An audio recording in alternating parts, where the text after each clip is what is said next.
Welcome back to the Undisputed GOAT podcast. We back, ladies and gentlemen. And look, man, it feels good to be back. It's been a long time coming. We've been on vacation, eating up that Christmas dinner, firing off them fireworks, and we are glad, in order to be back. I got my co-owners and my co-hosts with me, and we are ready to get back to it, man. How y'all doing, man? Man, we're doing good, man. As you know, in case anybody hasn't, hadn't seen, with my post the last couple of days or whatnot, one of my best friends in life, like one of my closest cousins, he finally tied the knot, got married to his longtime girlfriend slash fiance last night. We went out, we celebrated at our culture center down here. It was a really nice get together between our family and her family. It was great. Had a lot of fun. Got to dress up. Hadn't dressed up in a while, so it was nice to actually rock a suit for once. So it was a pretty good experience. I got to shout them out. Got to shout them out, Tevin and Markeisha. Got to shout them out. They are, Tevin's been family for life, and she's been family for the longest time. And I think this was just a cherry on the top, welcoming her into the family. So shout out to them too. But yeah, you know what though? Outside of that, man, life's been good. I can't complain. Work's been good. Holidays went well. Ate a lot. Got a lot and worked a lot. Was really productive. I mean, hey, I can't complain, man. Life is good. Life has been good. Flash. Ah. I've been doing good. Like I said, I was telling BRF before, just had to drop a bunch of money on fixing the car, but the holidays were good. The kiddo's happy. She got a bunch of hockey gear, so she was happy. New Year's was pretty chill. I was just relaxing. Didn't really do. I didn't drink it all or anything, so pretty chill New Year's. Although, like I said before, I'm excited to get away from all this crappy food because I'm getting fat again. So, um, but things are going good. I can't complain too much about the holidays. Work's going well, and um, bring on the new year. Let's bring it on. Let's bring it on. Let's bring it on. Look. So before we went on the air, man, we got breaking news, man. Raheem Morris, the coach for our Atlanta Falcons, me and you, BRF, has been fired after that big victory over the New Orleans Saints. So, look, no surprise there. I'm going to just be real, No, man. The talent that we have does not, you know, it does not match the achievement. It's just like it. That's considering that we may have the offensive player of the year on our team as far as Bijan Robinson is concerned. You have two hellified rookies that are in the running for defensive rookie of the year, that being James Pierce and Xavier Watts. Not to mention, Kyle Pitts, he came into his own a little bit more this year. Drake London had one hellified year. That defense broke the franchise record with over 57 sacks. Matter of fact, I think we're third in the league right about now. Considering all of that talent that we've had on that team, I think this year was considered a failure. And this is his third year. This is his third year, and it was time for him to leave. I think it was time for him to leave at that point. And especially when you consider all the other coaches that they interviewed, they've had winning seasons this year.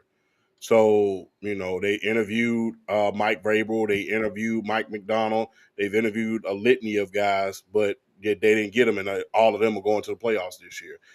And when you think about this, we haven't been to the playoffs since 2 years after 28-3. We have not been in the playoffs, and we have a losing season damn near every single year. And that's been for the last 10 years. So it becomes tiring at a certain point in order to just see that stadium lie dormant in early January where you don't have any hope, but yet you have all of this talent that is coming into this scene. If we didn't have the talent, I would understand. When you don't have the talent, you pretty much understand when things are kind of going bad and things get from bad to worse. Coaching is not what it's supposed to be and things of that nature. When the talent is not there, you understand why you're losing. But when the talent is there and you're losing, there's something to be said about that. But it's no surprise that Raheem Morris gets fired, and quite frankly, I didn't want the player said they wanted him back, but in reality, you couldn't bring him back, because that would have showed a lot of ineptitude on the franchise, and I think fans would have vacated that damn stadium if they would have brought him back again.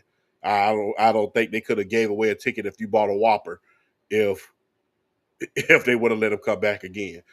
But BRF, I would love to know your opinion, man, since you're a fellow Falcons fan, brother. It was the right move. I mean, it was definitely the right move on the franchise's part. And a quick correction: this was actually his second year, so he's not even going to get a third. Oh, okay. Yeah, he's not even getting the third. This is 2 years and out. This is the right move. When you look at the way this team was built this year, particularly on defense, through the last two drafts, and how that defense really kind of took the form this year, whether it be in 2024, drafting Ruka Rohoro and Brandon Dorless. Brandon Dorless led all interior defensive linemen in sacks this year with 8.5, and Rook came into his own being that Grady Jarrett type of defensive tackle, making Grady Jarrett, his growth basically almost made him expendable to where, Grady Jarrett, he left in free agency. And then with this year, Jalen Walker, James Pierce Jr., Xavier Watts, and throw in Billy Bowman for that matter before he got hurt and missed the rest of the season. This draft class was just really putting in all types of work last 2 years on the defense side of the ball. And then the offense, good gosh, you got weapons galore on that offense, whether it's Bijan Robinson, Tyler Algier, Kyle Pitts, Drake London. You brought in Darnell Mooney last year. You got weapons all over the place.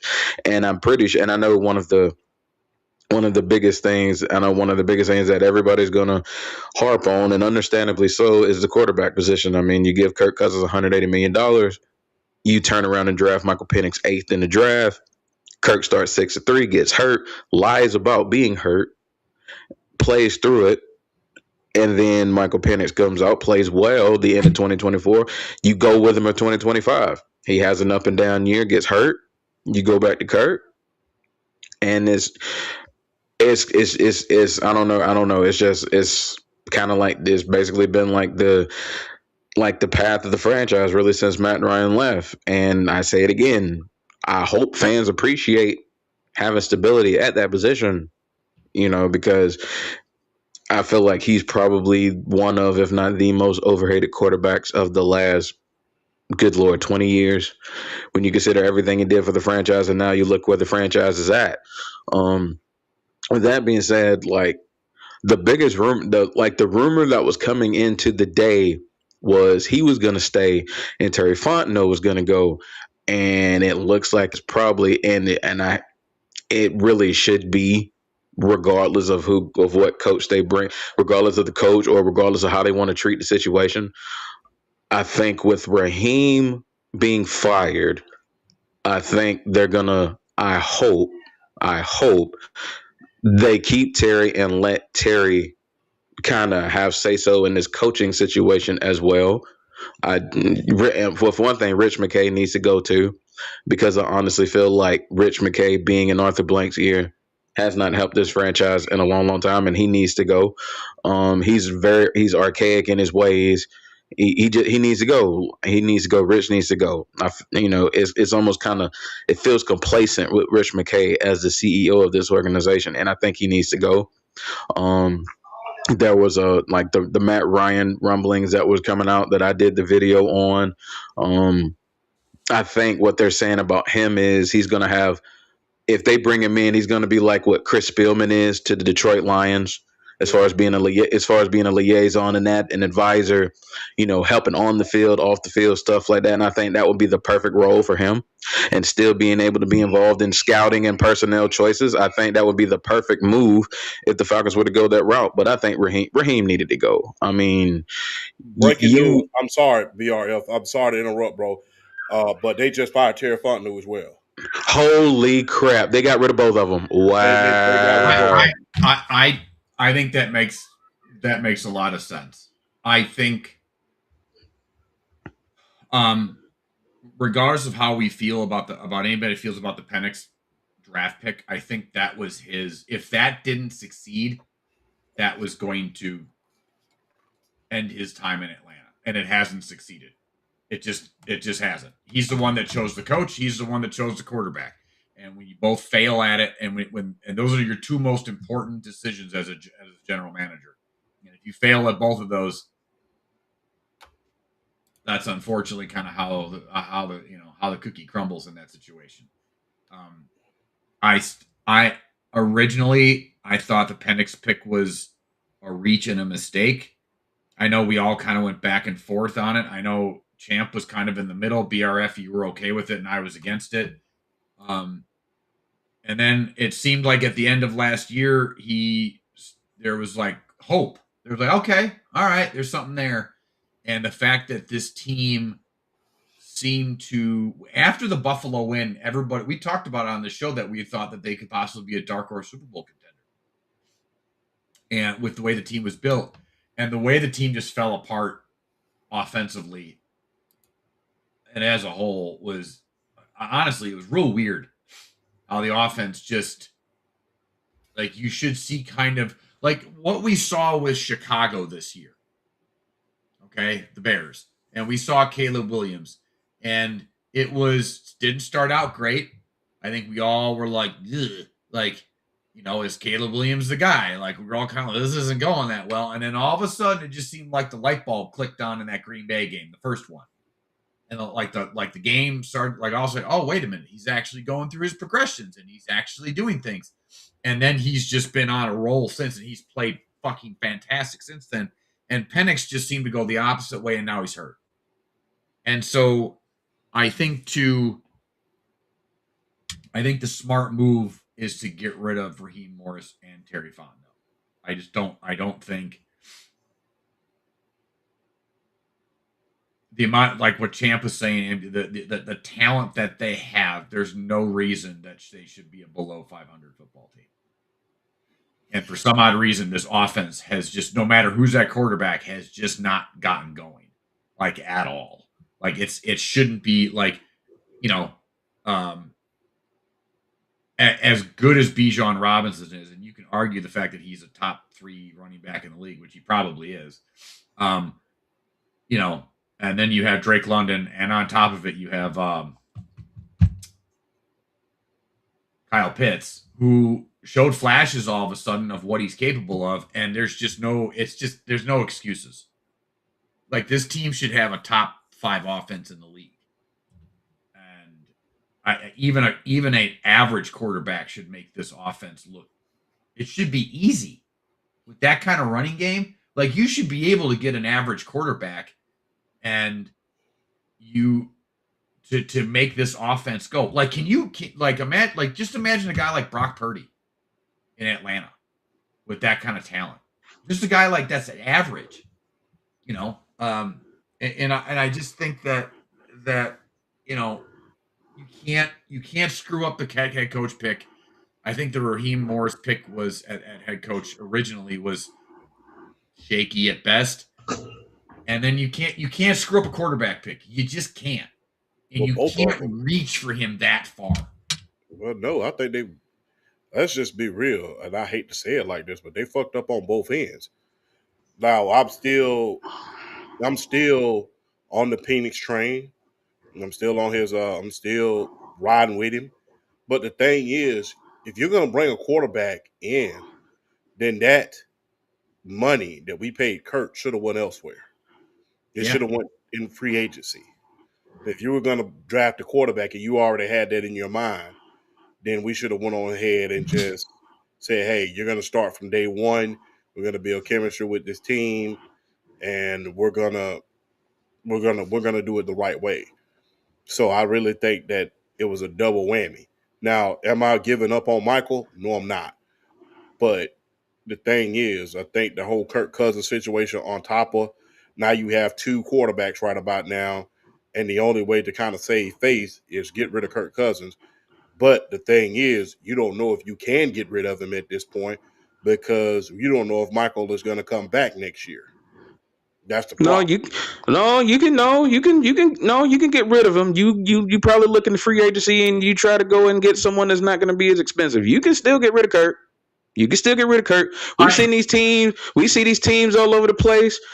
just they look at the cap space, they look at this, they look at that, and they find somehow some way to make it work. You don't believe me? Ask the New Orleans Saints.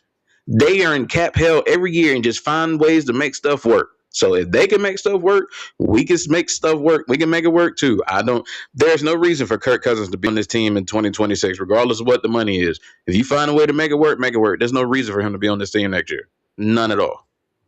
I think the other problem is I just now you go into this upcoming draft with no first round draft pick. I think you're going to see the same thing possibly play out in Minnesota. JJ McCarthy was another quarterback that was reached high. That was spotted at the end of the first round or early second round. And Minnesota got trade. They went and got. I think you might see the same fallout at some point. You might get one more year out of McCarthy. Yeah, and that was my point. PSP is exactly right. I think you didn't have to draft Dallas Turner with the 8th pick. You had opportunities to go up and get more qualified quarterbacks. Now maybe you couldn't have worked out a deal on draft day or whatever it was. I just think you can't screw this pick up. Like, you just can't. And I think, and looking at it, this franchise ever since 28-3 has been kind of cursed when it comes to just like, they're so close. I said it too. I love the way the team was built. I just didn't like the Penix pick, and I didn't like Penix coming out as a quarterback. He has talent, but his injury history, his knees are just shot. Like, they're just. I'm just gonna be. Do you trust him as you two guys as Falcon? Do you think he had 3 major knee injuries now? Correct. Yeah, like I said, see. Luckily for us, I would say this: he's not generating that kind of money like previous draft picks was back in the 90s, even the early 2000s. No. He's not. He's not gonna set us back if this is if we need to do a mulligan for the next 2 to 3 years. He's not going to set us back that much. Now, Mac Jones is going to be on the market. Malik Willis is going to be on the market next year. I think that we should go that route. I don't know about, there's been talks about Kyler Murray, which I said, hell no. I don't want him in Atlanta, because if you can't concentrate in a training, look, I'm going to just be real. I wish that I could train. If I could train in any place right now, it would probably be Arizona.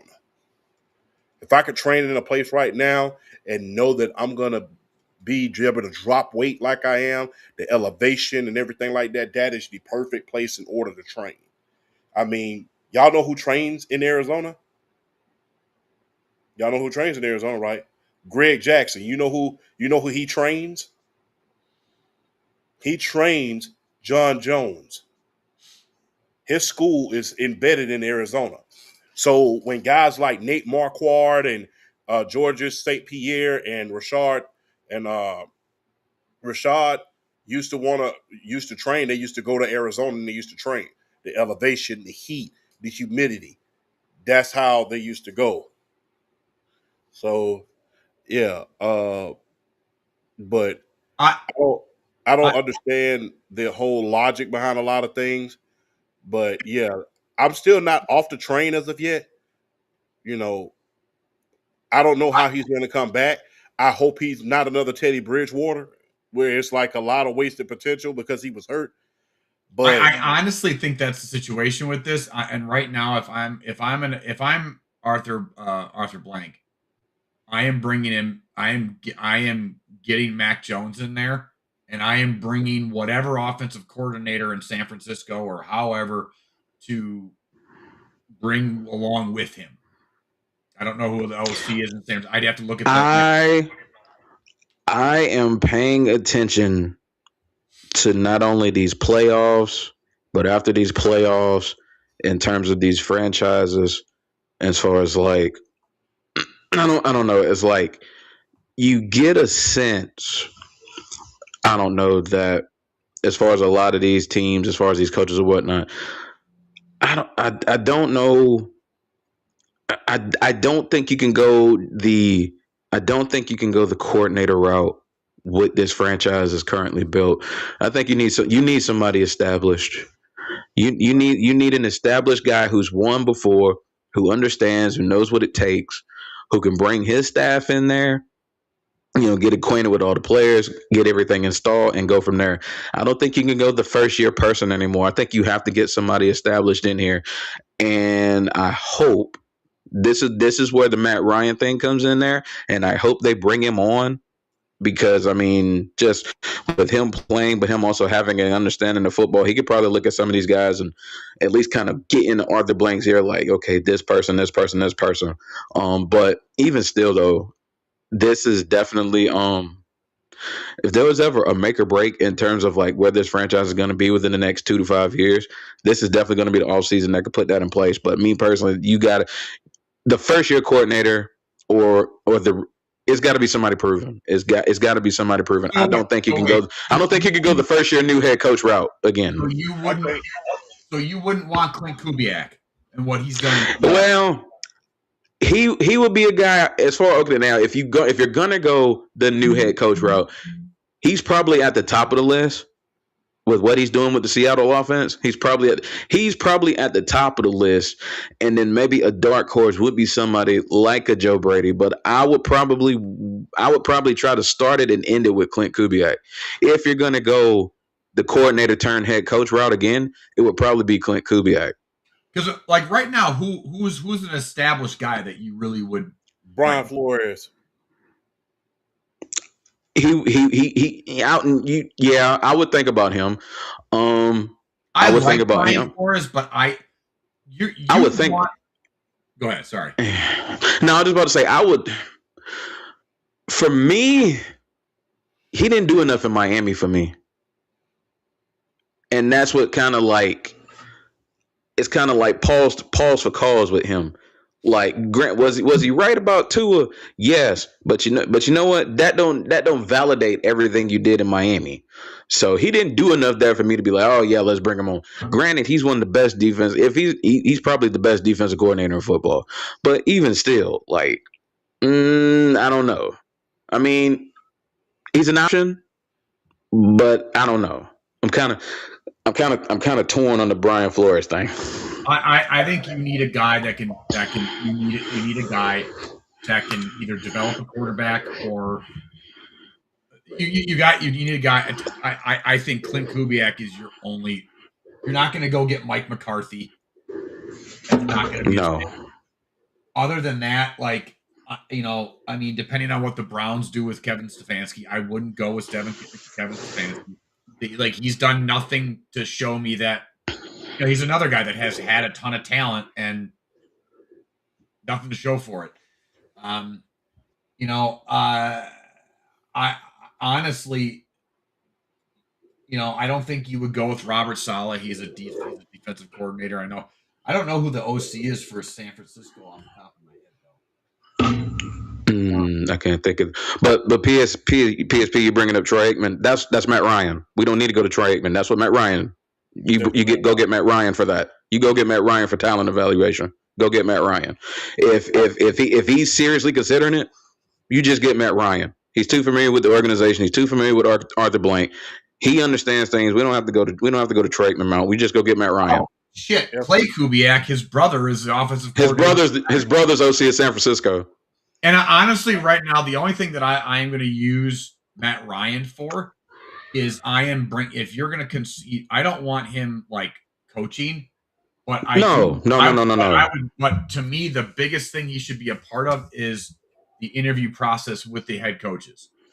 If they're going to go with an offensive minded guy, I would bring Matt Ryan in there to sit down with each of these, especially if he's a new guy. If he's like one of the Kubiaks or whatever, you have him in that interview process, and you have them grill them on what they're going to do at the quarterback position. Because let's be honest. That's what I'm saying. He'd be like, that's what I'm saying. He'd be like I said, what Chris Spielman is the Detroit Lions. That's what Matt Ryan would be. Yeah. But beyond that, and then you can just have him be an ambassador. But this is what this is about. If you fix that position, Atlanta is a division title, conference championship type football team. If they go get Mac Jones, I think you go get. If they get Clint Kubiak, from San Francisco, you got to go get Mac Jones. You have to. I You I must. do. I think I'm You finally must. aboard. I'm aboard on bringing Mac Jones to Atlanta if and only if you sign Clint Kubiak. Well, Yeah. Clay is you'd bring Clay. Clay's the brother in San Francisco. Yeah. Either one of those two Well, guys. either One of either those. or, but either or, yeah. One of those two guys, and you got to keep Jeff Ulbrich. Got to keep Jeff You Ulbrich. you better keep Jeff Ulbrich. Keep Jeff Ulbrich and get Zach Robinson's ass out of there. I don't want to see Yeah, him. I don't want to see him in Schwartz in Atlanta. So I don't want to see him in the Bluff.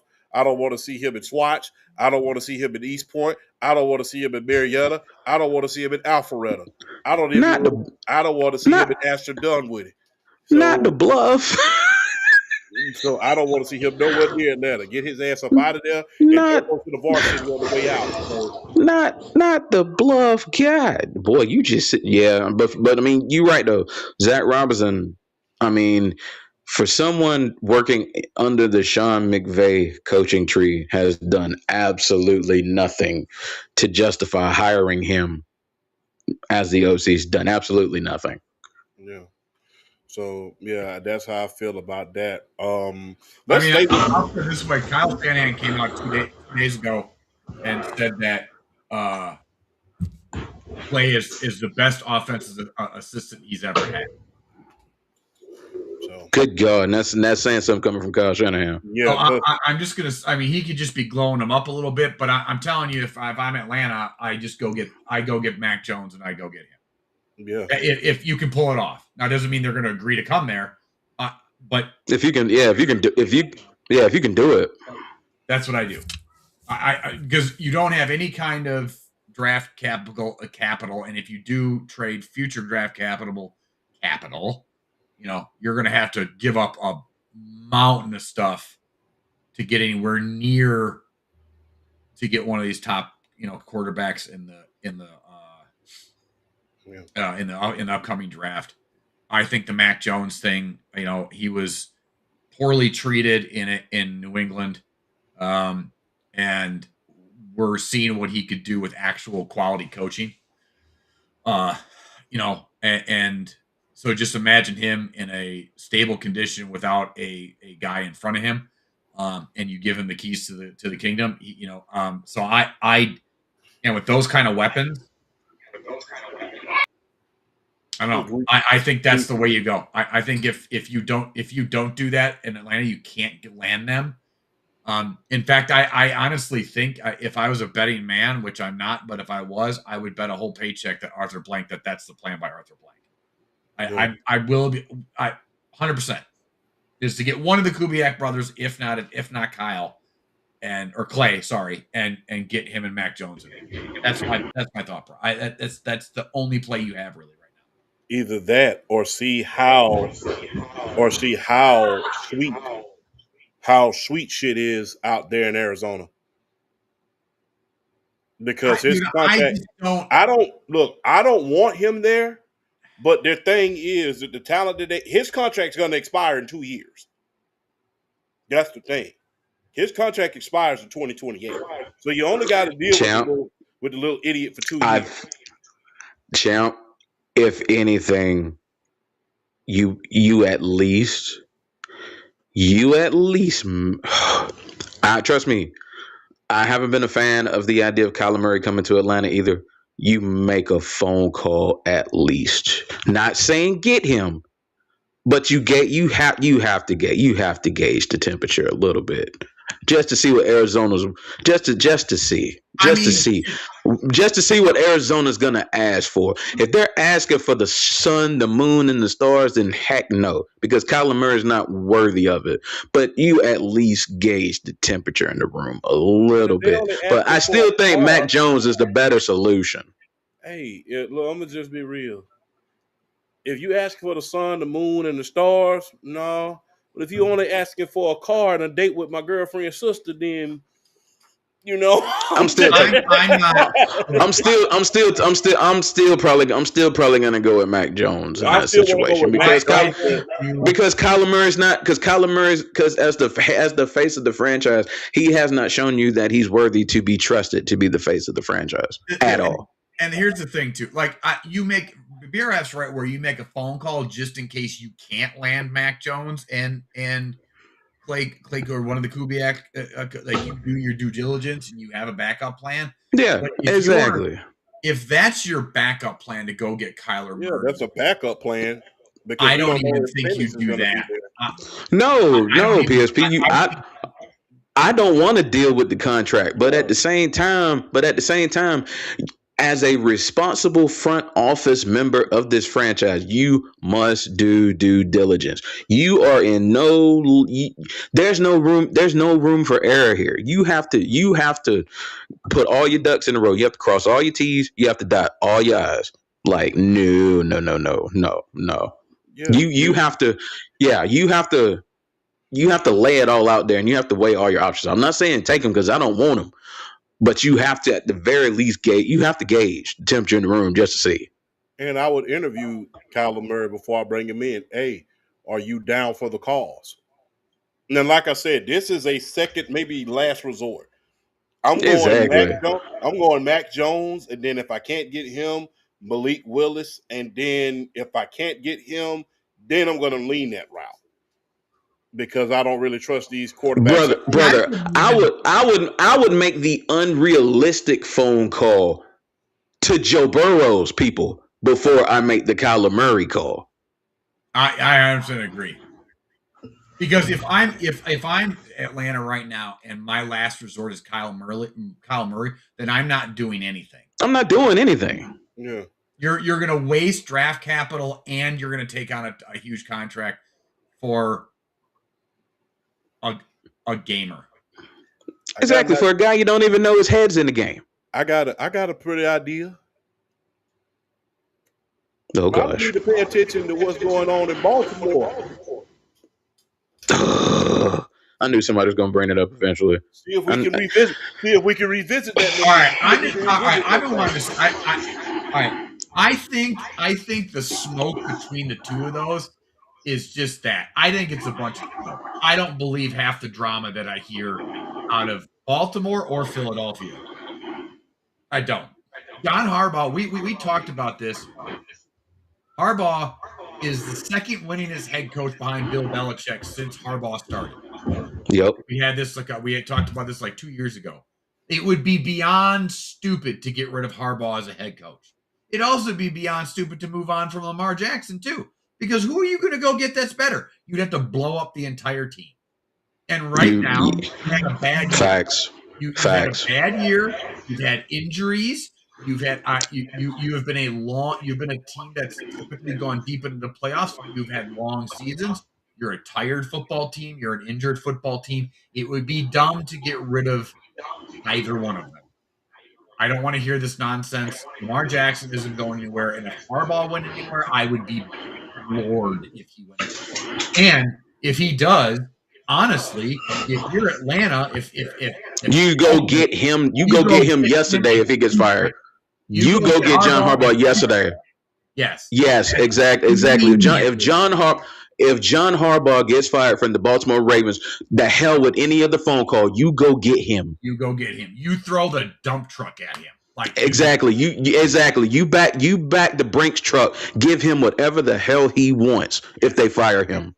I don't believe like the whole report that like Lamar was falling asleep in meetings. Like I don't believe. I don't believe it either. Yeah. I don't believe it either because apparently the reporter that's in the Baltimore Reporter that's like responsible for putting that stuff out I think they said he's kind of already got like axe to grind with him anyway, and it's funny that all this stuff wants to come out now when they haven't had that good of a season.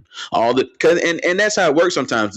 The toxicity and all that stuff is going to come out when you're not having a good season. When you're winning and everything's like hunky dory and all that other stuff, ain't nothing going to come out. Stuff only going to come out when you're having a down year. That happened in New England. Same thing. All the drama started to come out, and Belichick this, and Brady that, and Gronk this, and like all of a sudden when the wheels started to kind of slowly come off, you heard all this drama and shit, and and we're it's the same thing in Philly. As soon as they lose a game or two in a row, oh my god, blah blah blah blah. It's just a bunch of yes. Is it? Not everybody gets along, but welcome to the world of adults. Like, not everybody gets along, but you know Exactly. what? There's plenty of people that I've had to work with over the years that I don't get along with, but Exactly. I still have to work with them, and I still have a really great working relationship with them because I'm a fucking adult. That's what. So Undertaker and damn Shawn Michaels didn't get along. Them motherfuckers hated each other. They did not like each other. Dude, if I look at Edge and Matt Hardy. Oh God! I'm telling you right now, Matt Hardy had every reason under the sun to literally beat Edge to death with whatever he wanted. Anything he could have got his hands on. Anything he could have got his hands on, and that man went in the ring and did his business and made some money, made probably the most money he ever made in his career. So yeah. So you know what? It's this. Welcome to the world of adults. There's drama between. Do you think I've never gotten into an argument with somebody at work? Of course I have. Exactly. Like, everybody likes to I have. and it's just a bunch of stupid shit. Didn't TJ Watt's lung collapse? Yeah, but he got it. Yeah, I think they got him right though. Yeah. Oh hell, he ain't supposed to be on the damn field. They put one of those pumps in it. No, I'm kidding. I don't know, but he's fine. He's fine. They cleared him. It had to do. I think it had to do with an illness or something like that. So it wasn't like from a. Oh, big Cyrus 77 out here holding again. I remember Shannon Sharp around here talking about his ass like a dog. He said, "What's his name? Fafalele, however you say his name, whatever the fuck his name is." Oh my gosh, I saw that segment.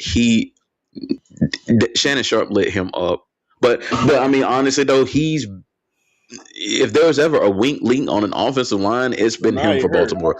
He's been he's been absolutely atrocious. I've seen clips and highlights of him blocking, and it's like, dude, why is he on the field? Why was he on the field?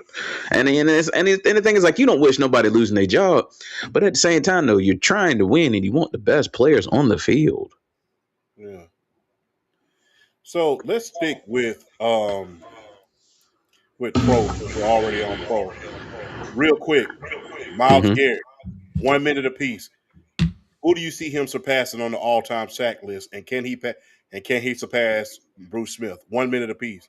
BRF. All right, let's see. He's 30 now. He's like over 120 some odd sacks in his career.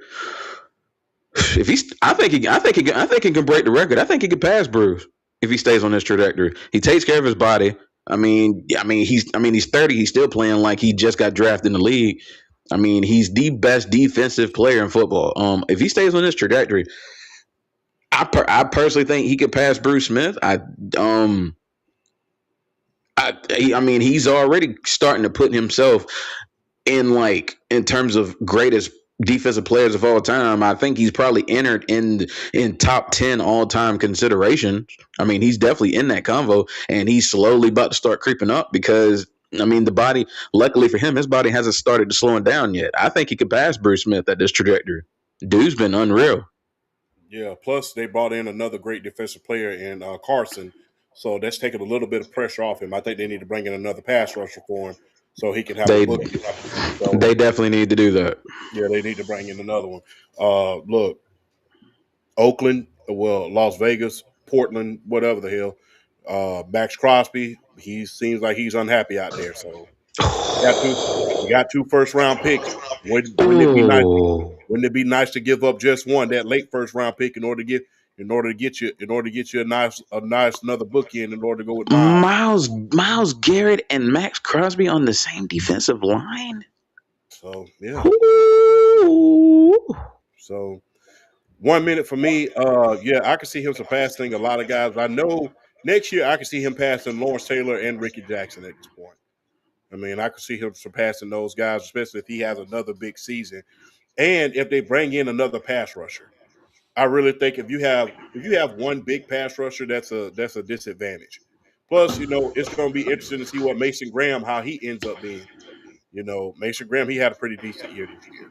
So if he's able to come into his own, be good up front, and not to mention, they bring in another guy who can take some attention off of him. Because it's kind of hard to triple team somebody when you have another guy on the other end. So I really think Mm, they should consider, and they really did miss Zadarius Smith, because he literally took a lot of attention off of Miles Garrett as well. So they really did miss Zadarius Smith. So hey, um, I think that he has a chance to make a lot of noise and surpass Bruce Smith. I know that he can surpass within the next 2 years one of the all-time greats, Kevin Green, God rest his soul, who was also an Army reservist. I didn't find that out until later. He was a captain in the Army Reserves. So I don't think that gets brought up enough. But that's my military background. That's me. Flash. Um, I mean, you have the extra football game, or you have the extra regular season game, so it's a possibility. He's sitting at 20th all time right now, with 125 and a half. So as long as he's healthy, he's definitely going to pass um, Lawrence Taylor, Leslie O'Neal, John Abraham, and probably Jared Allen. Like he could sneak into the top 10 already next year if he has another 15, 16 sack season. Um, do I think he gets to Bruce Smith, Reggie White, 200, 198? I think it's a possibility as long as he stays healthy. And plus, like I said, he's got the extra regular season game. So how you guys know my feelings on records and throwing extra games and stuff like that. But yeah, I agree with BRF. I think he's probably the best defensive player in the league right now. Um, I Yeah, I mean, it's sad he's like wasting away in Cleveland now. I will, real quick point before we move on. I will say this though, and I saw this stat. The reason why I'm not going to hold the extra regular season game against him, this is why. When you look at Michael Strahan, when he broke the sack record, he did it in 500. If I recall, he did it in like 37 snaps. 537 snaps. When TJ Watt tied him, he did it in 617 snaps. Myles Garrett did 23 sacks and 467 snaps. He already had 22 sacks after 14 games. It took him 3 games to get this one because everybody decided to triple team him. So that's why. So that's why I'm not. That's why I'm not going to hold the extra game against him because it's still a matter of getting out. It's still a matter of just how efficient you are as a football player. Nope. I mean, 23 sacks and that less amount of snaps. I mean, that's efficient. And you're getting triple team, not just double team. Triple team. Exactly. That's an argument that I can't. That's a brilliant argument. So I can't. That is nothing. I can't combat that. So that if he did it and that type of efficiency, that's insane. It is. That's a well-deserved record. Then I'd love to see what Reggie White did when he got them whatever game. Yeah. That strike shortened year, or whatever. Dude, oh man, I gotta see that. But, he did that. He did that in 14 games. No, he did it in 12 games. Didn't 12 games, yeah. 12 games. 21 sacks in 12 games. I think it's just sad. It's insane to think about that both the two teams that have been now Detroit's kind of changed their image around the last handful of years, but the two biggest laughingstock teams of the NFL has pretty much always been Detroit and Cleveland. And you're going to see possibly like Detroit's known for basically wasting a top 3 or 4 wide receiver of all time and possibly the greatest running back of all time and wasting their careers. And now Cleveland will possibly go down in wasting the arguably the greatest left tackle of all time and possibly one of the top 5 defensive players of all time. They're going to waste their careers both of them, And Nick and that's just Chubbs. sad. What? And Nick Chubbs. And Nick Chubb. But I'm just talking about all time greats. Like to have that level of all time greats and do nothing with it. Yeah. Is, To have a Joe Thomas never make the playoffs in Cleveland, and then to follow that up with having somebody the level like a Myles Garrett is just that's on the level of like Reggie White, Lawrence Taylor, and the way this franchise is going is not going to win anything. Exactly. So that's just sad. So I just thought that's something I'd bring that up. So, but that's his fault. He stayed. It is. It is. He stayed. He had a chance to leave. So yeah, you had a chance to leave, man. You can't stay. You can't stay with her just because she talked nice. Yep. Being real.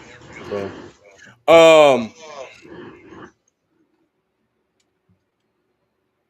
let's stick with the NFL. Are the San Francisco 49ers in trouble after last night's loss? It was a dominating loss, too. They only got 9 first downs. And plus, Brock Purdy may not play next week, depending on his injury. So, are they in trouble at this point? I just think, even though I know I picked the 49ers to win that game, I think that was just a case of they ran into a buzzsaw.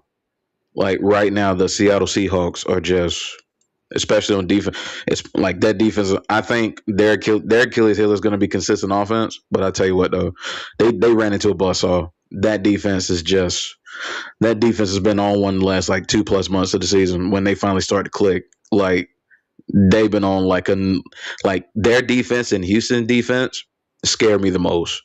I mean, just it's crazy the level of consistency and the level of just aggression and dominance that they've been able to show. I mean, whether it's their front seven with DeMarcus Lawrence looking like peak 2018, 2019, DeMarcus Lawrence all over again, or whether it's having like Devin Witherspoon just basically and Nick Emmanwori as a safety, as a rookie, playing the way he's played this year. That's just one of those games you kind of tip your hat to Seattle and you just keep it pushing. Now, as far as them being in trouble, they could be because I mean they've shown time and time. I mean, I will say this though, they're not in as much trouble if Brock Purdy can't go because Mac Jones showed this year when you need him to run this offense, he can run this offense very efficient. And like when you need him in like a 1, 2, 3 game kind of like a short kind of spurt situation, he can run this offense at a pretty high level. And I think that was one thing that was kind of worrying. That worried me as far as that team is like when Brock was out, could Mac Jones do this? And Mac Jones did a hell of a job as quarterback running Kyle's offense. So I'm not worried about them as much as I would have been in years past because you have a guy that can come off the bench that can run this offense and can do a good job. Now this is what I'll say though. You have the Philadelphia Eagles. You got to go to Philly. So let me tell you something. This has been one of the marquee NFC playoff matchups the last like 5-6 years. I mean, we've seen it a couple times.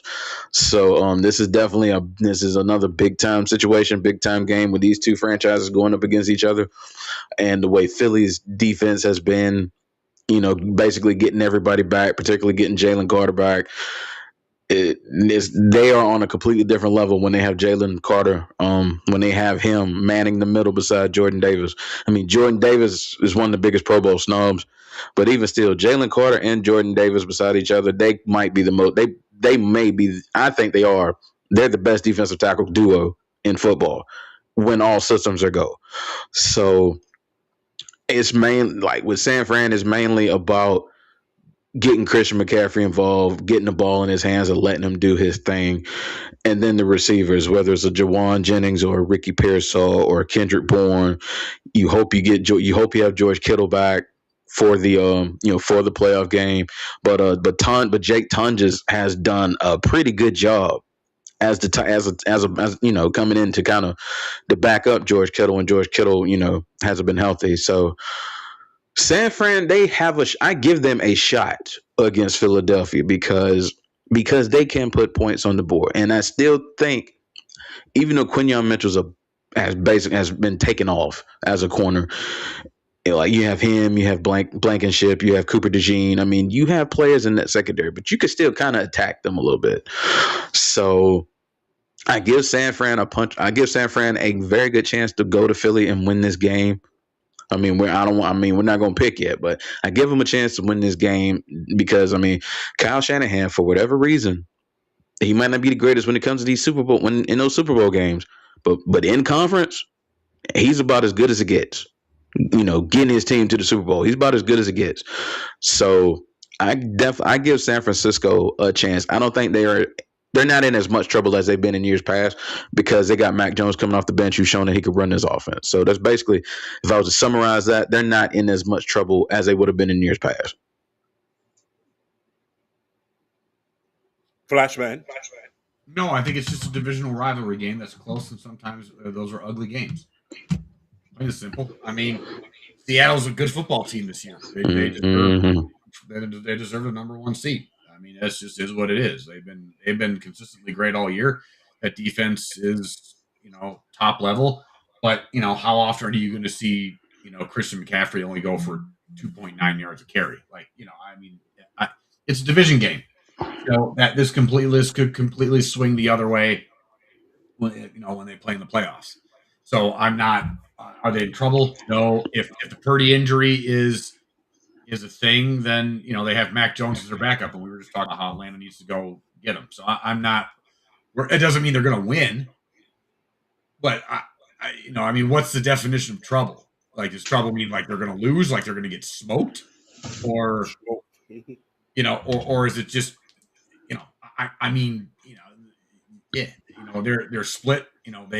San Francisco won, I think, in the opener this year, 17-13 over Seattle.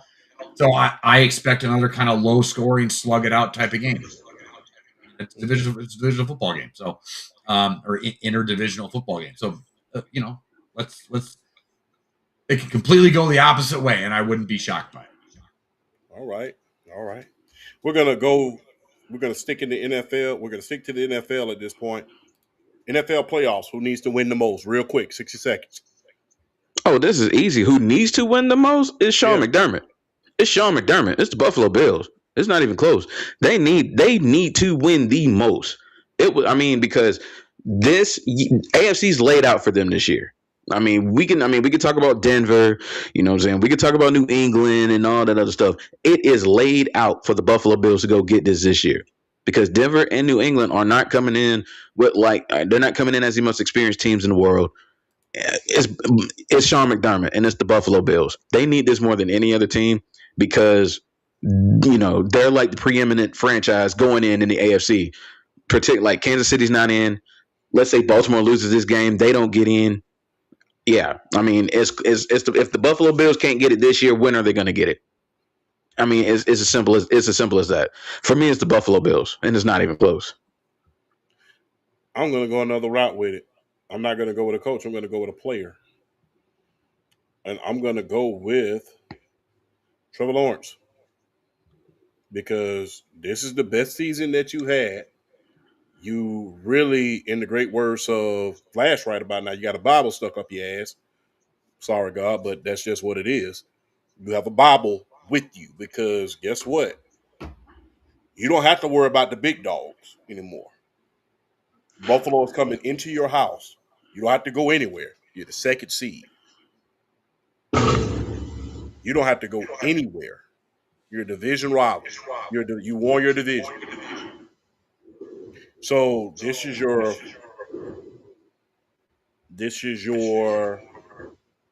fifth year in the NFL.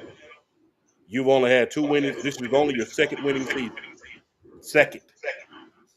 And this is only your second playoff appearance. So, and this is arguably your best season. And this is your best season under head coach Liam Cohen. They're opening up that new stadium in a couple of years. This is your chance to prove that everybody was right taking you tops in the draft. Because thus far, I'm just going to be real. You haven't lived up and proved yourself as the number 1 overall pick. in my humble opinion. You lost that. I mean, you got to ask yourself in that playoff game against the San Diego Chargers, excuse me, the Los Angeles Chargers, did you really win that game? Or was it Brandon Staley and him losing that game? Not to mention that collapse that you had the year before you got hurt. You was tied for the number one seed in the AFC. You didn't win but one game going down the stretch. So now you have a home game against the great Josh Allen. And let's just keep it a buck. Your team is more talented than Josh Allen's team. You have the receivers. You have the running back. You have the defense. This is your chance in order to beat a big time quarterback and see what you can do. They got rid of Urban Meyer, rightfully so. They got rid of Doug Peterson. He could not recapture that magic that he had when he was in Philadelphia and won that Super Bowl. You're your third head coach. It's time to show us something. And I'm just going to be real. He doesn't have to win the Super Bowl for me to be impressed. Win one or two playoff games. Get to the AFC Championship. Right now, that's the standard right now for Jacksonville. Whenever they have a great team and they're great, they get at least to the AFC Championship. We saw it with the Jalen Ramsey team. We saw it twice with the Tom Coughlin team when he had Mark Brunell and Keenan McCardell and company. Saw that twice. And the only team that could stop him from getting to a Super Bowl was the Tennessee Titans. Time to show and tell. Number one overall pick. You finally got an offensive coordinator. You got someone that's willing to rally around you. It's time. Let's see what you got.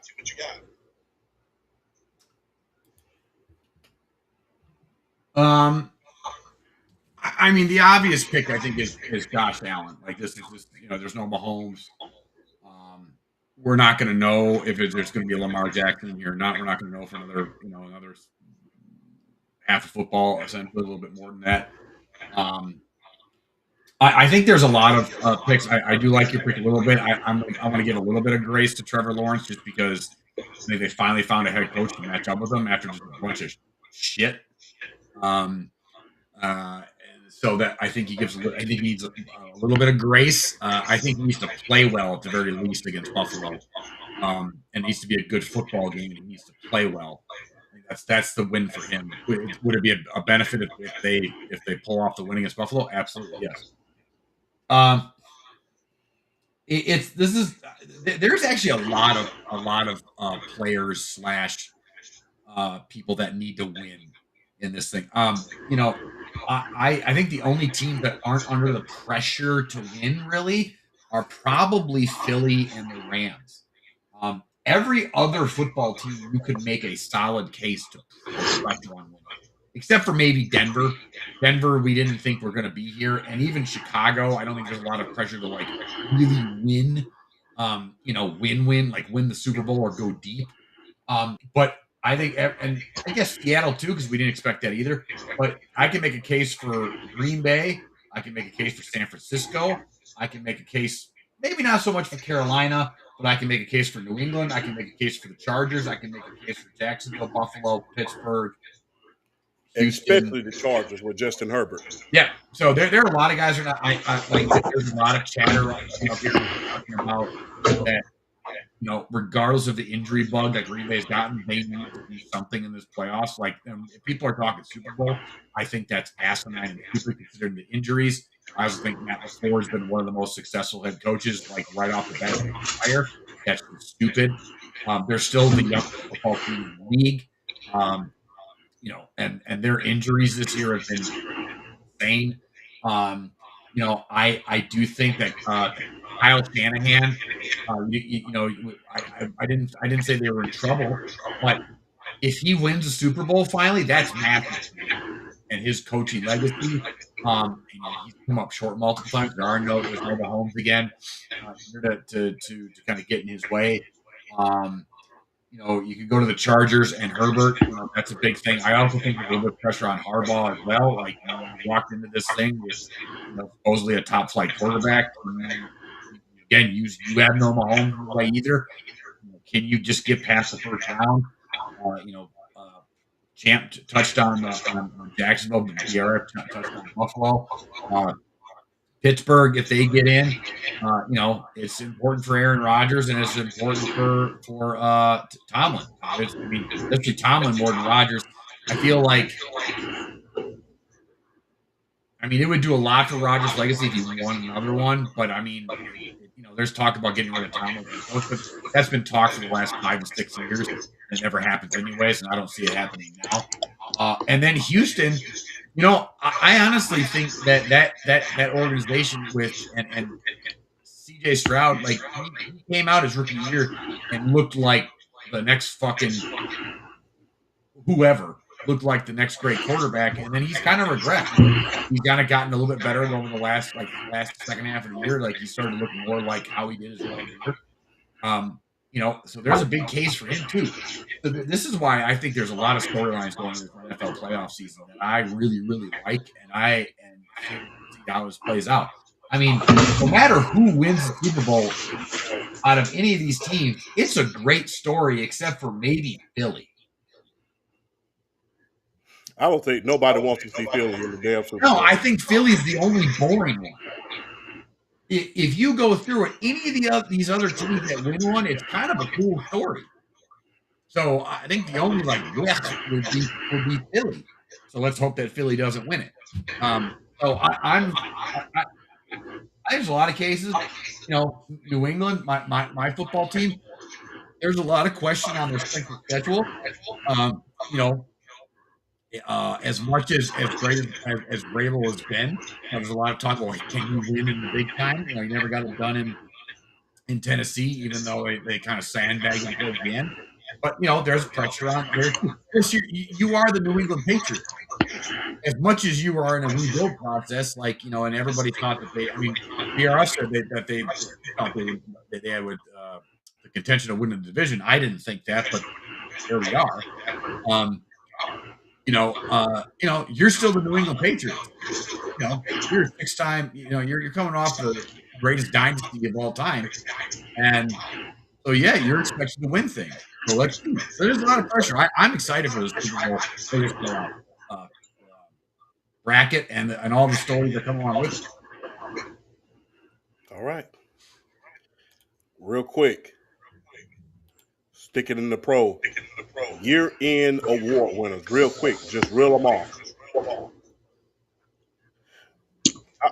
I'll go first. Coach of the year, Liam Cohen. I second that. Liam Cohen. I second that. Comeback player of the year, Trevor. Consider he got hurt real bad last year. Comeback player of the year, Trevor. MVP. I'd second that.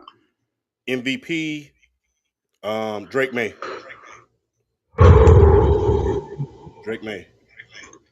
I'm still good. Offensive player of the year, Bijan. Bijan.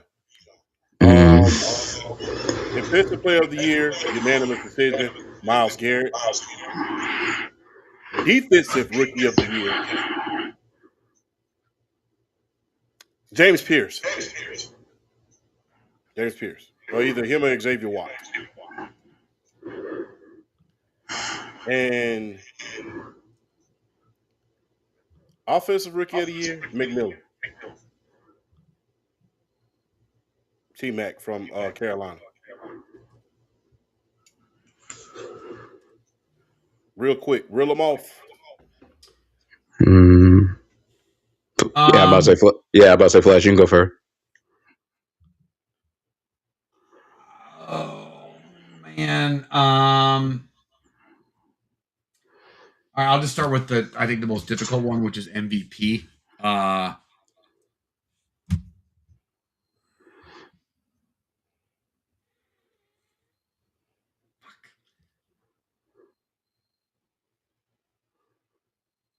I'm going to give it to Stafford by a hair, just because I think the old man deserves it, and I think he had a phenomenal season. I do. I think you can make a great case for Drake May. I do. I think the expectations weren't there to go 14-3 and win a division and basically and barely lose out on the first seed. So I think that's my I think Stafford by a hair, but I wouldn't be upset obviously if Drake May wins it. But I think Stafford will win it because there's not a lot of people that say a bad word about Stafford. He had a phenomenal year. The Rams were great. They were one of the best offenses. Well, probably the most consistent offense ish all year. So yeah, I wouldn't be upset if it was Stafford. Defensive player of the year obviously is Myles Garrett. Offensive player of the year.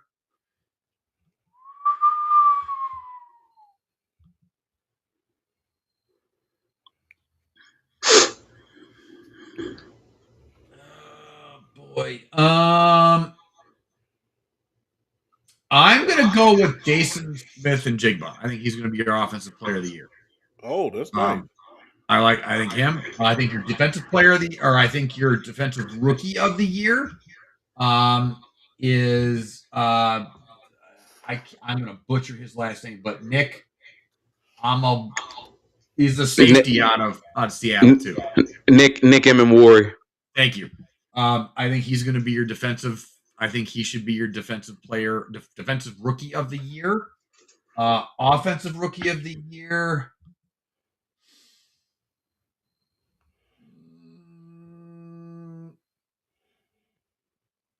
I think that's a 2-horse race. What do you think? That's a 2-horse race. That's either Ted McMillan or Travion Henderson. That's a 2-horse race for me. Or Tavion Henderson? Yeah, that's a 2-horse race. Yeah. I think I'd probably say McMillan just because it took they didn't New England didn't start, even though they should have been giving him the ball at the beginning of the season, especially for my fantasy fucking team. But they didn't start giving Henderson the ball until halfway through the fucking year, and so I think McMillan by a hair. I think coach of the year. I think you're right. I think it's Liam. There's a couple. I think you could give it to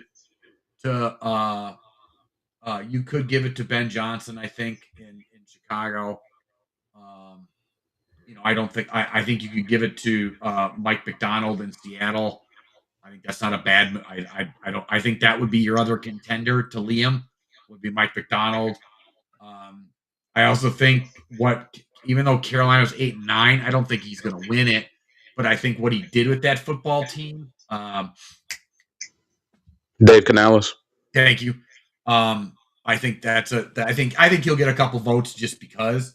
But I think it's Liam or McDonald, honestly. So I'm going to go with McDonald just to be the opposite of just to not go with what Champ said. But you're the number one seed. Kind of hard to argue with that. So yeah, I think those are my picks. Did I miss any, or did I get everything? Comeback player here. Oh,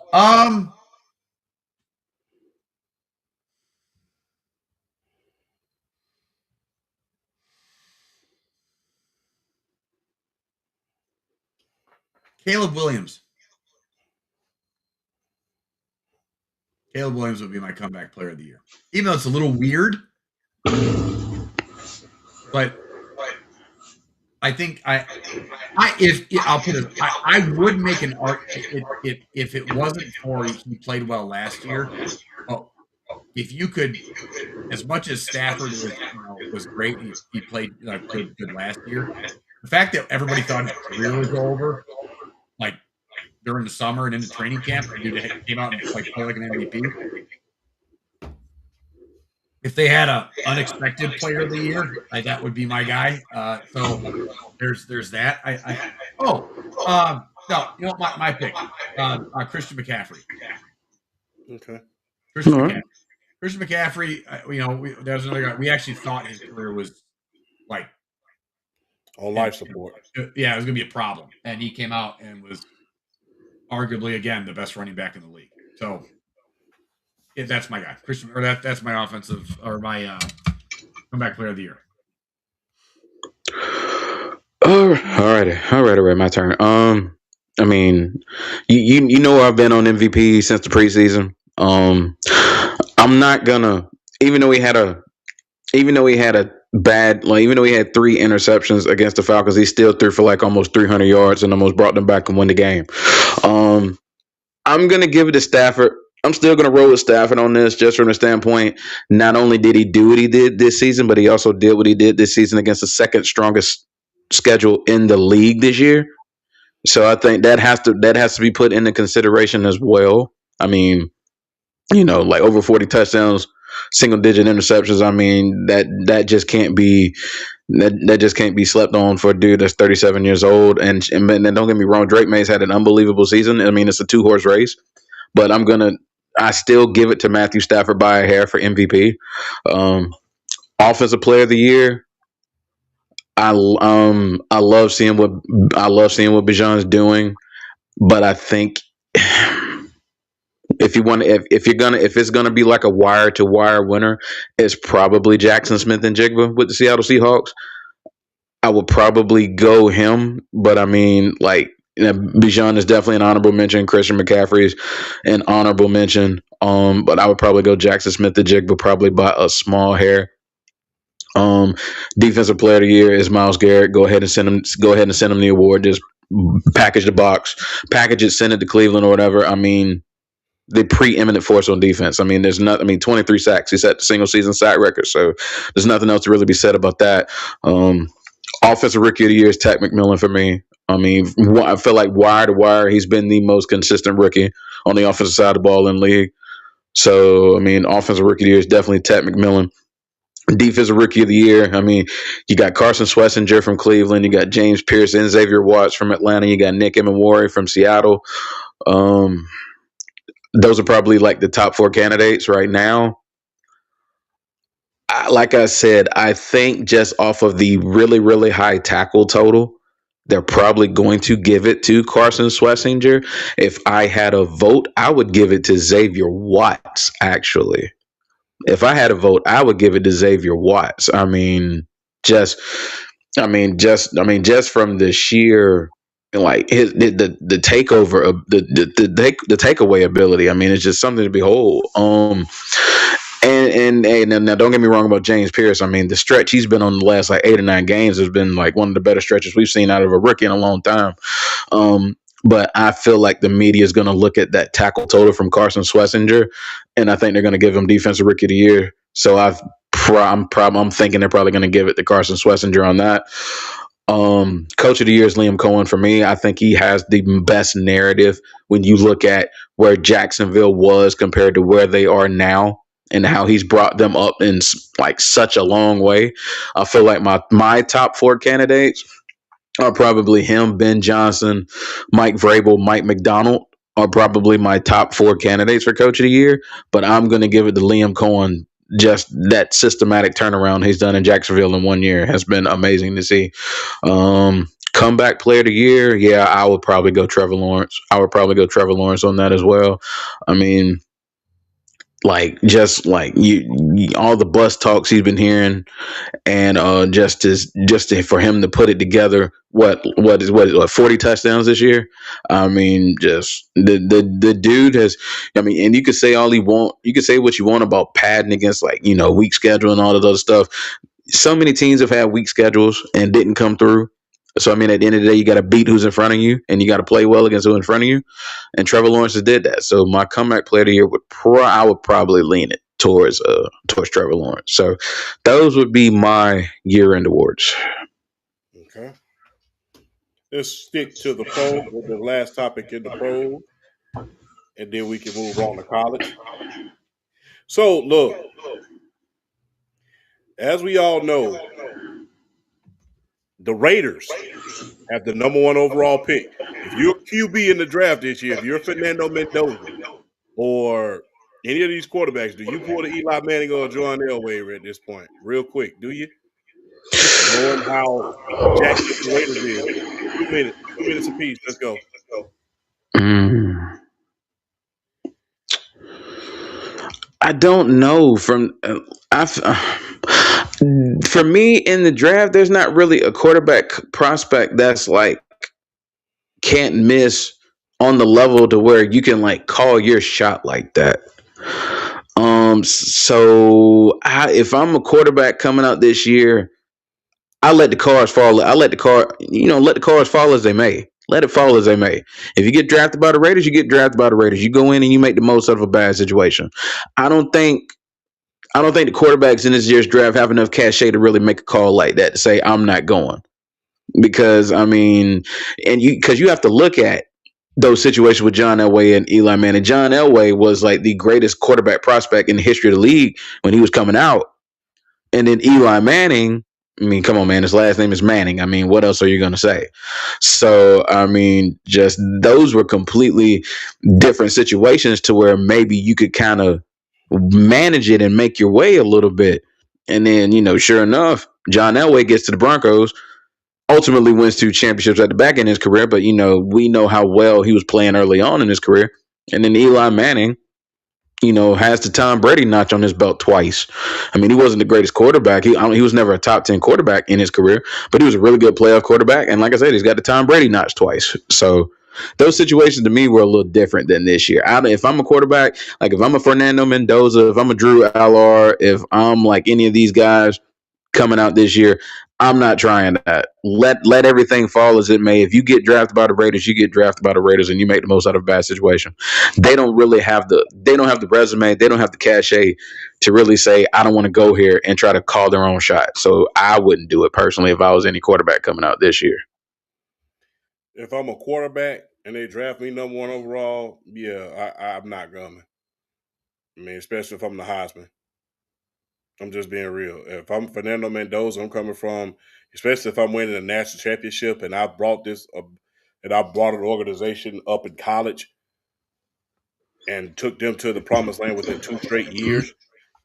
I'm not going to a place that's unorganized. I don't know who my coach is going to be next year. I don't know who the old. And then it looks like, if you really look at it, Max Crosby trying to get his way up out of there. So the only thing I got really is Brock Bowers. You got Brock Bowers and Ashton Genty. That's it. That's it. And I don't even know what the hell they're going to do about that. If I'm Oakland, well, Las Vegas or Anaheim or Los Angeles, Portland or Columbus, uh, if I'm them, I'm trading the pick because I need a litany of players. I don't just need one or two players. I need a litany of players. So I'm going to See go to that I Chicago. like. I'm going to go to Chicago route and see if I can sign me a little sucker who's willing to give me a haul, so I can rebuild this team a little bit quicker and get me the superstar and see what Pete Carroll can do from there because he's a transition coach. Make no mistake. I'm not going to fire another coach, nor I'm paying 2 other ones. I'm already paying Josh McDaniels and I'm already paying Antonio Pierce. So you're going to have to ride this out, uh, Pete Carroll. So that's what I'm doing right now. I'm going to just be real. But if I'm a quarterback, no, I'm not coming near now. If I'm a safety, another position like that, I get drafted number one overall. Okay, we could do some things. I'm a quarterback. I have no line, nothing. Don't even have, and I don't even know if they're going to keep the damn coach or their franchise player. No, nope. Flashman, what do you think?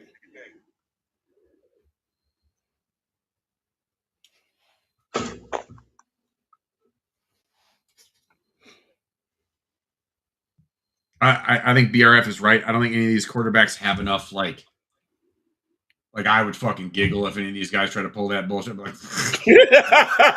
I'm with him. No, for real. I'm with Flash 1,000%. If oh no, I'm with Flash. If Fernando Mendoza just comes out of nowhere and says, "I'm not going to the Las Vegas Raiders if they draft me number one overall pick," I'm gonna look at him and be like, "Boy, what the hell are you doing?" yeah, like you ain't. No, So I'm kind of that way. I are the Raiders in disarray right now? Yes, but at the same time, like No, I don't know. They're not in a position to do it. I don't think. No, we don't have like that type of quarterback. There's not a Stafford coming out or a Manning walk Or away. Bo Jackson, somebody like that. Yeah, there's nobody. There's nobody that can walk. There's nobody generational making that call. There's nobody generational like that coming out to make a call like that. Just no. Yeah. Because they'll just pick the next guy. That's what they'll do. Exactly. No, I don't. Like I said, and the Raiders, yes, are they? But I think that franchise as a whole needs a reset. And personally, I wouldn't even probably draft a quarterback right away. I wouldn't. I like Champ's idea of looking to move out of the number 1 overall pick. To be honest, you need so much stuff on that team. I think you Yes, trade sir. Crosby for draft capital or whatever it is. I think you trade out of that first overall pick, you get a shit ton of draft capital. Yeah. I think they're in a great position right now to like retool the franchise. So I mean, like but I'm not. I don't even think so. I don't think they'll be picking. Yeah, I got this hat on because my hair ain't combed, man. So, hey, damn. Yeah, man. Hey, man. Oh, hell. What the hell y'all think? You know? We ain't spring chickens up in here now. Ain't no spring chickens, bro. Yeah. I'm good. Okay. I'm still all right. Well, looks like I got a bunch of hat hair, but okay. You got to go with the locks and shit like that. All right, Slash. I'll holler at you. You're on mute. BRF.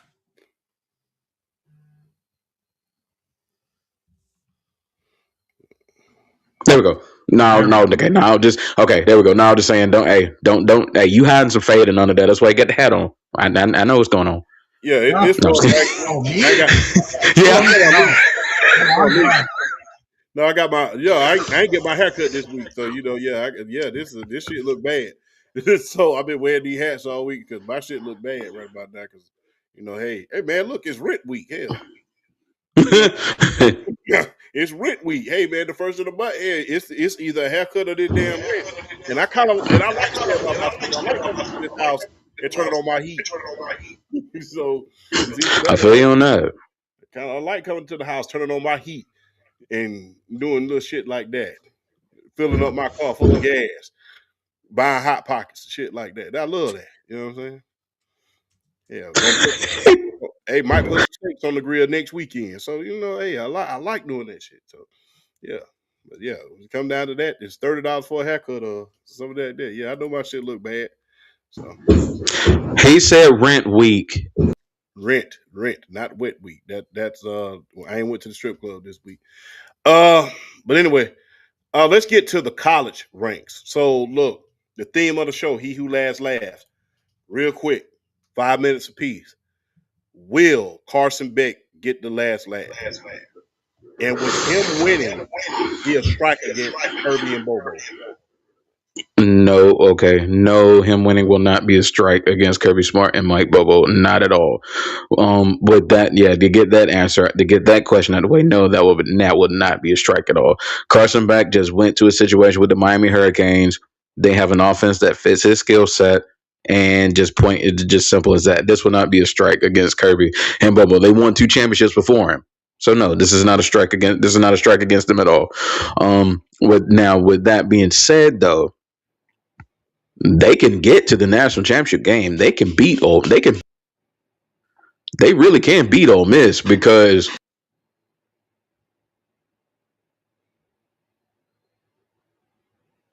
dang, I can't get to talk without noise. Might just take everything. But anyway, I think if you had to put me on the spot right now in that Miami Ole Miss game, as far as like who would I pick to win, it's kind of 50-50 for me. But I will say this though, I think Miami has an edge as far as the defensive side of the ball because of how their physicality and how aggressive they are in the front seven. But I will say this though, man, Trinidad Chambers, boy, you want to pick the right moment to have the game of your life. What he did against Georgia was borderline criminal. The way he was completing passes left and right against Georgia. But I will say this though, as far as Carson Beck, shout out to him because I mean he took all that in stride. He went to Miami, kind of a reset, fresh start, and you know what? He's played good ball. I can't. I can't. We could make fun of him all we want as far as like how he plays in big games and stuff like that. Hey, you know what? Against Ohio State, he did what he needed to do. He didn't make a lot of mistakes. Distributed, let his playmakers do his thing, and let his defense just. And that defense was suffocating against Ohio State. Boy, that needs to be studied. The way they were hitting those boys, like that was crazy. Um, but yeah, this would. I think he can really kind of cement himself like in the upcoming draft if he just goes out. Like if he plays well in the semifinals, they win, they make the national championship. Even if they don't win the national championship, and he plays like really good ball, it really kind of it cements him as far as like going into the draft and really kind of raising his draft stock. I mean, and I look at a Carson Beck, I look at his skill set. I mean, there are teams out there that would draft someone with the skill set of a Carson Beck. I mean, he has some athleticism. He can move in the pocket. He can throw the ball. I mean, he has a decent deep ball. I mean, like there are teams that would be willing to take on a Carson Beck and at least give him a shot. But yeah, like I said, this would not be a strike to Kirby Smart and Mike Bobo, just from the standpoint of like. For me it was a schematic fit because and I told you this at the beginning of the season, champ, and it kind of came to fruition. Like Carson Beck was a better fit for the Miami Hurricanes offense with how they like to chuck the ball down the field, throw deep, and all that stuff. Gunnar Stockton was a better fit for the Georgia offense because they're a run first team, but at the same time, they do like their quarterbacks. They do like to run their quarterbacks a little bit. They like to call. They RPOs and design runs. They like to do that with their quarterbacks. And Gunnar Stockton was he was a better schematic fit for that offense. So I don't think it's not a strike against Georgia at all. I just think this would really vault Carson back into like the upper tier as far as like quarterbacks that are coming out in the NFL draft. So I'm rooting for him though. I hope he plays well. I want to see him play well. I definitely like I said with this Final Four going in and going into the semifinals. I mean, come on, there's not a if you want to say Indiana's the favorite, yes. But I mean, Oregon, Indiana, Miami, Ole Miss. I mean, we're almost at like a crapshoot here as far as like the Final Four of the college football playoffs. So I give I if I had to pick right now, I would go national championship game is probably going to be Miami, Indiana. If you had to put me on the spot, I like the way Miami plays defense. I like the way Miami plays defense. So we'll see when those games come around. But hey, I think Miami winning the Natty would be a hell of a story, particularly for that school coming back from bringing that aura back. From when they were winning championships and they were just like one of the preeminent faces of the sport. So it'd be a good story if Miami got back on top. Okay. But know one thing, you better hope they don't win. Their ass ain't coming anyway. I ain't worried about it. I love it. No, I don't think it's about I'm just saying. I'm just saying. People like to say stuff just to say stuff. Ain't nobody coming to my house. I'm just saying. that is amazing right there. That is awesome. But no, I don't think it's an indictment, man. They won before. If they had won, then you probably be asking yourself about other questions. But had they not gone back to back and went to a college football and damn near won an SEC championship with him and won an SEC and then won an SEC championship with him, then yeah, it's probably be a lot of indictments. But unfortunately for everybody else, they're gonna try to say, well, that's an indictment on Kirby. He went to an It's SEC not. championship and won it with him. It's not exactly. So, Flash. Um,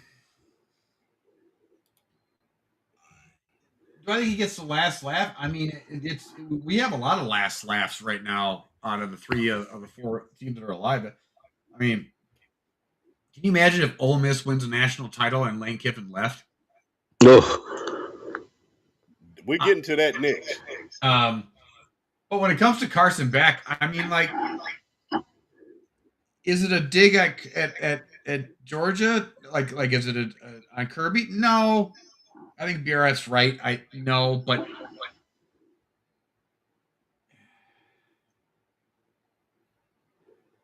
I don't really know how I truly feel about it. Like, I do feel like when you move on from a quarterback like that, and then he goes and he's still playing. Like, if he goes and wins a national title with Miami, after going and beating Ohio State, and then you go beat Ole Miss, and then you got to either beat Indiana or Oregon, and Georgia's sitting at home and didn't even get out of the first round. I mean,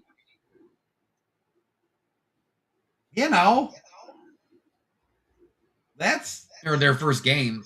That's something, ain't it?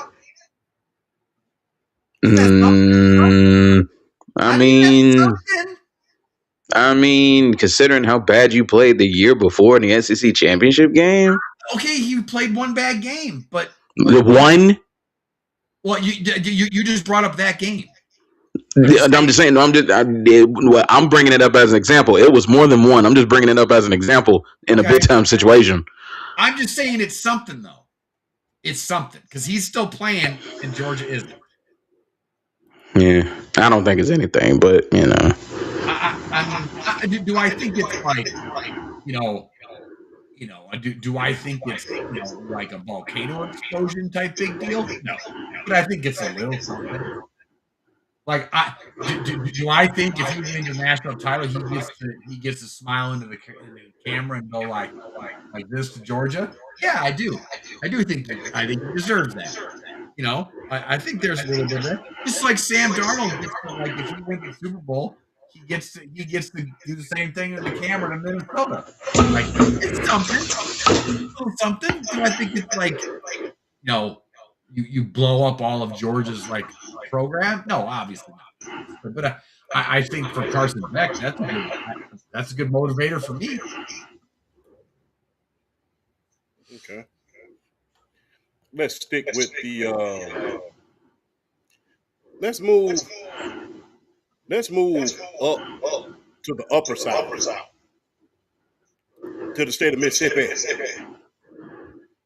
If Ole Miss wins the Natty real quick, 2 minutes apiece, how quick does Lane Kiffin have to win a Natty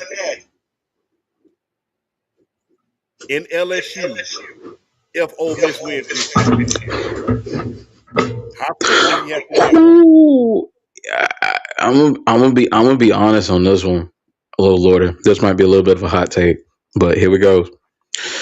If Ole Miss wins the national championship this year, he has to do it next year. He has to, or at the very least, in his first 2 years. In his first 2 years, you have to quickly validate this decision. You have to validate it fast because if don't get it. I don't either. You have to validate this fast. Like if Ole Miss, after you leave with their defensive coordinator, they go win a national championship with this roster, and you're sitting there now and you're leaving them rushing to try to get the LSU because they're just one of these flashy names, these flashy schools because of the history they have over the last 10, 15 years.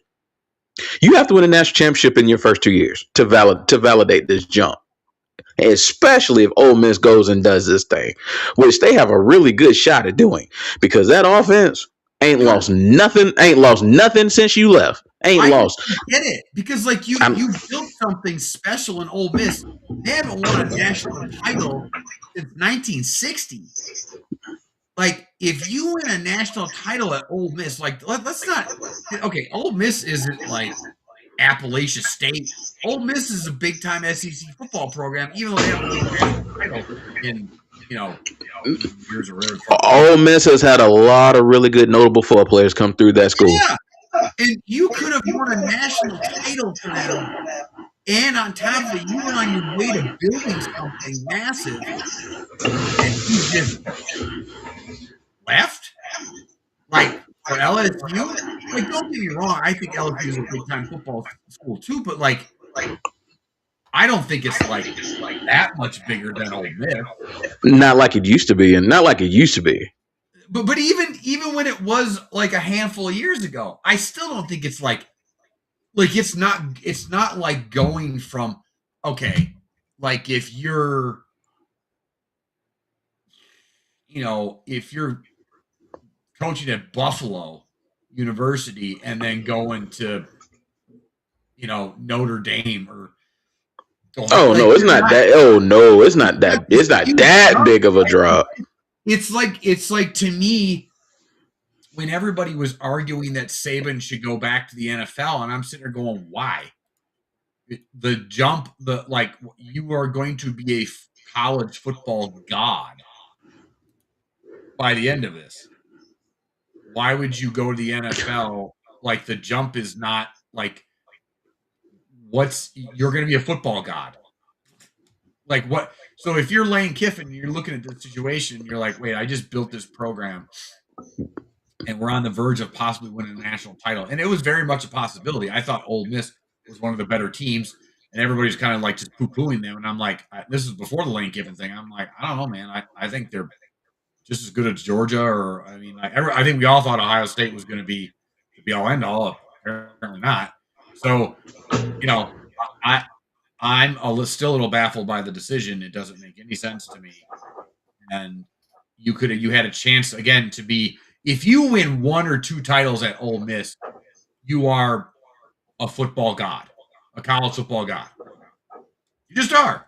You are. And now you went to LSU that has to completely rebuild their program still from the ground up when you already just spent however many years building Ole Miss up. I don't know. It doesn't make any sense to me. I don't get it. How much would it mean to Ole Miss if they can win? Oh, it's massive. Um, it's so massive as a college football program to it's so massive for them to win a college football program like that. Like you would vault, then everybody starts going there. You literally survive. Let's say they win a national title and they survived their head coach leaving. That says something to the stability of what they have there. Kids are going to want to go there. I think they fall into like Georgia territory when it comes to the SEC. Then they become one of the top teams in the SEC, and I think it's a go-to destination. I think it is. I think it's massive. I think it's such a huge deal if they win. Yeah, for the life of me, I couldn't. I still to this day can't figure out. I still can't figure. I still can't figure out why he left. That was like, even the fact that the idea was brought up that he could leave. I was like, what? Why are you leaving here? Why are you leaving? Like, what's the point? I mean, you I mean, you already don't have the greatest reputation as far as like hanging around and with different programs and stuff like that, and now you finally get to a destination where you're actually starting to kind of lay a foundation down, and now you have this really good roster that's national championship contention worthy, and Yeah. then you just up and jump ship. Like the whole process just never made any sense. Yeah. No. I don't think it made any sense either for him to do that because guess what? I'm just gonna be real. It would have meant a lot more him winning a national championship. It would have meant a lot more him winning a national championship at Ole Miss than it does at LSU. It would have meant a lot more. Oh yeah. It would have meant a hell of a lot more. And when you really look at every last one of these teams that's in the playoffs at this point, it would mean a hell of a lot for them to win at least one. Oregon, they've been to the big dance several times. They reached up and grabbed the brass ring, and it slid right out of their hands several times, no matter whether it was with Dan Lanning or the previous regime. You know, then you have Indiana. They haven't had anything since the 60s. You have Ole Miss. They've had some great players come through there, never a shot at the Natty, and that includes Eli Manning and Patrick Willis. You know, I mean, imagine in college you had those two guys on the same team. And then you have Miami. They have not won anything since the greatest team, arguably, of all time. So each of these teams have their story, but I think out of all of them, it will probably mean the most if either Ole Miss won or Indiana. Indiana. So I mean, but I think it would have meant a lot more because they would have if he would have won one in Ole Miss, they would have built monuments for it. He wouldn't have been able to buy a hamburger in Mississippi. He wouldn't have been able to buy a hamburger. And like I said a couple weeks ago, before we move on, once you win at a certain area, recruits come to you. Yeah. I don't care how much money you're offering or not offering. When you win, recruits are going to follow. Hell, we just lost the second round. We just got one of the top safeties in the transfer portal. That being the Georgia Bulldogs. When you win, recruits follow because at the end of the day, this little NIL money, yeah, it's good to have, but at the end of the day, I'm trying to get that big check, that NFL check. And if I'm on the biggest stage, that's what's going to get me there. And I think it would have meant a lot more for him to win at Ole Miss than LSU. No other coach has been able to win a national championship at Ole Miss. None. They have no natties, and they're in the SEC. They've been pile driven by Alabama. They've been pile driven by Ole Miss. They've been pile driven by LSU. They've been pile driven by even when Steve Spurrier went to South Carolina a couple of years, they was pile driven by those guys. They've lost games against Florida. They had to deal with the Florida dynasty. They had to deal with a little bit of everybody's time in the sun. Now, when my time came, my coach decides to leave. So I think that's the biggest story, arguably, in the league right about now is that I get pile driven by everybody. I'm just a blip on the map in everybody's dynasty. Florida dynasty, I'm a blip on the map. Alabama's dynasty, I'm just a blip on the map. Georgia has their run 2 consecutive years. I'm just a blip on the map. LSU has arguably one of the greatest teams of all time. I'm just a blip on the map. Now, finally, I'm that third. Even Auburn, they have their little run. I'm just a blimp on the map. Finally, it comes my time to win. My coach leaves. Because guess what? For years, you've been losing to these guys. For years. And now it's time to have my turn.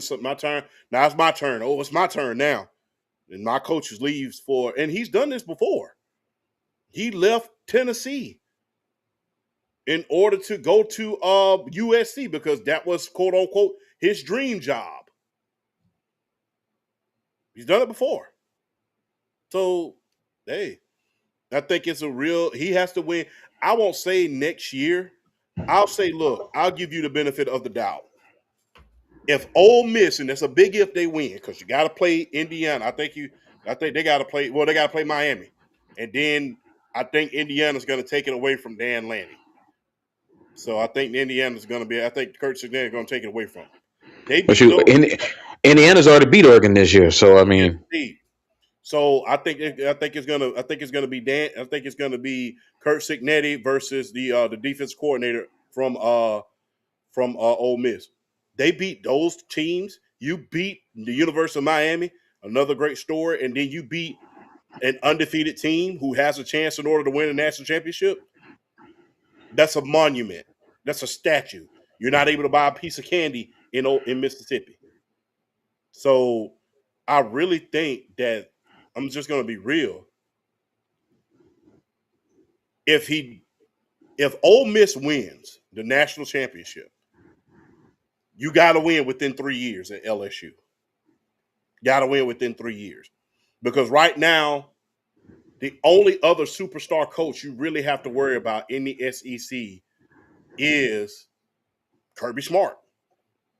Kellen DeVore, he's a Pac-12 coach trying to coach in the SEC. He's not what we thought he was. Coach V down there at Oklahoma, good coach, not necessarily a coach that's going to have you in contention every single year. It's going to be interesting to see what happens at Vanderbilt with Diego Pavia and a lot of those guys. So it's you and Kirby as far as the superstar coaches are concerned. So you have to win one within the next 2 to 3 years. I'll give you 3 years max. If you don't have a national championship by year 4,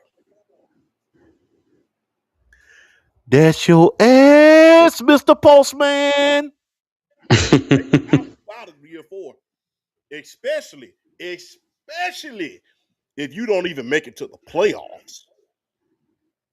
Woo-hoo! Boy, they're going to fry and fillet you if you don't at least make it to the playoffs. But, yeah, I see you got 3 years. Real quick, before we run out of time.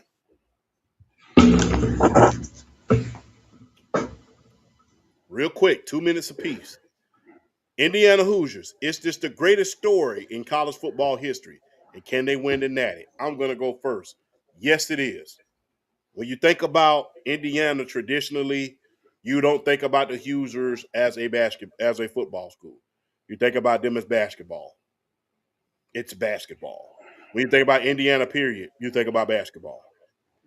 You think about the Pacers. You think about now you think about the Fever. You think about the Pacers, then you think about the Fever. And then you put the Colts up there when you're winning, then the Indy 500. And then you put the Indiana Hoosiers, especially with their recent run, you kind of put them last on the list at a certain point because they haven't been able to win anything since Bobby Knight left. So it's, that's traditionally a basketball powerhouse. And for them, and look, prior to this year, did y'all know that Indiana as a football team had the second most losses in college football history? Ooh, I did not know that. They have the second most losses in college football history. So for years, they've been a circle win. We play Indiana, oh yeah, circle. Even in the days of Michael Penix Jr., they were good, but never this dominant. So I think this is the greatest story in the history of college, especially if they win the Natty. And look, I don't think people are talking about this enough. People not Group of 5 schools, but they love Group of 5 quarterbacks. Where is Fernando Mendoza going? I'm glad you brought that point up. I'm glad you brought that point up. They hate these Group of 5 schools. Group of 5 sucks. You want their players though. But they love them Group of 5 quarterbacks. So, hey. BRF.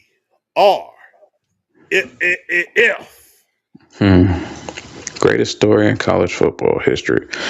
I definitely think it's up there just from basically just kind of Cursignetta just coming in and basically taking an irrelevant university and making them one of the faces of the sport in a matter of a couple of years. And I mean, it's just it's how they play. It's like traditional, old school, at its peak, Big Ten football with a little bit of the modern twist of the offense of the day. Man, it's honestly, I'm happy for that. I'm happy for that program. I'm happy for Curt Cignetti. I want him to stay there. I don't want him to leave because a guy like him, especially if he wins the national championship this year, those big time schools are going to come out of the woodwork trying to call him and going to try to pry him away and give him all the money he wants. But if I'm Kurt Signetti, I stay. That what reason? What reason do you have to leave Indiana if you can go up in there and win a national championship and really kind of put your flag in the dirt? He'd have no reason to really leave. I think right now they are the favorite to win the national championship just because of how consistent they've been all year. Like what they did to Alabama was inhumane torture. What they did to Alabama, that was one of the regardless of whatever talent is on the Alabama roster, I've never seen an Alabama team get they butts whooped that bad from pillar to post 4 quarters. That was I felt bad for them. I felt bad for them at the beginning of the fourth quarter. They just kept. It's like it's kind of like that little that clip in The Simpsons where he was like, stop, he's already dead. that's kind of that's kind of how it felt watching. That's kind of how I felt watching that game. I love just the discipline he's instilled there, just everything he's brought there to make that program what it is. And he doesn't need to leave. He don't need to leave. I wish he wouldn't leave. Um, Greatest story. There have been so many really really good stories in college football. To say it's the greatest, it's I think it's up there. But greatest stories of college football, there's so many.